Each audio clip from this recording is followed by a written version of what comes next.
Myslíte si, že ľudia zabudli? Že vám skutočne ľudia odpustili a že si nepamätajú, čo Leyenovej Európska komisia urobila stovkám miliónov obyvateľov Európskej únie počas doby, ktorú ja nazývam doba koronateroru? Myslíte, že zabudli, že to bola Európska komisia, ktorá vzala stovkám miliónov obyvateľov ľudské práva a rovnako ako v minulosti nacisti či komunisti rozdelila ľudí na hodných a nehodných, na tých, ktorí si mohli ľudské práva nechať a tí, ktoré im boli vzaté? Bol som jeden z tých, ktorý nemohol navštevovať ani telocvične, verejné podujatia, nemohol vychádzať z domu, pretože vaše projekty COVID pasov vzali ľuďom práva. A keď sa ľudia nezaočkovali, keď ľudia nepodstupovali nezmyselné testy, tak ste im jednoducho neumožňovali žiť normálny život. Spomeňte si na to, koľkým desiatkam miliónom ľudí ste zrujnovali ich podnikanie, koľkým deťom ste vzali budúcnosť, koľko sociálnych samovrážd ľudí, ktorých ste dotlačili na dno, ste spôsobili, koľko zla, násilia a nenávisti ste spoločnosti napáchali, a to len preto, aby Európska komisia mohla do svojich rúk získať ďalšie práva,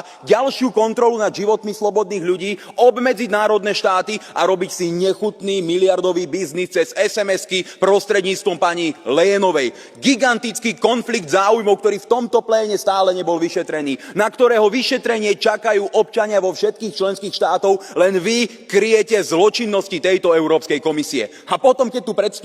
a poviete, že vy chcete predchádzať chorobám, že vy chcete chrániť zdravie ľudí a hovoríte, že chcete podporovať napríklad fyzickú kondíciu, vy, tí istí ľudia, ktorí zakazovali ľuďom športovať, ktorí prikazovali ľudí trestať len preto, že chceli cvičiť, športovať či behať niekde na verejnosť, kto vám má potom všetkom ešte veriť? Každý zmýšľajúci občan už vidí, že kedykoľvek, keď Európska komisia začne hovoriť o tom, že by mala získať ďalšiu kontrolu právomoci a možnosti preto, aby chránila ľudí, tak je v skutočnosti presný opak pravdou. V skutočnosti chcete kompetencie a možnosti preto, aby ste mohli opätovne robiť svoje biznisy, aby opätovne niektorí vyvolení mohli rozkrádať peniaze daňových poplatníkov, a chcete ďalšiu kontrolu a moc, aby ste ľuďom mohli vziať ich práva a uvrhnúť ich život do absolútnej totality, pretože to je skutočná podstata a charakter tejto komisie. Museli by mi skutočne ruky dolámať, aby som hlasoval za ďalšie právomoci a kompetencie či rozpočet pre takúto Európsku komisiu.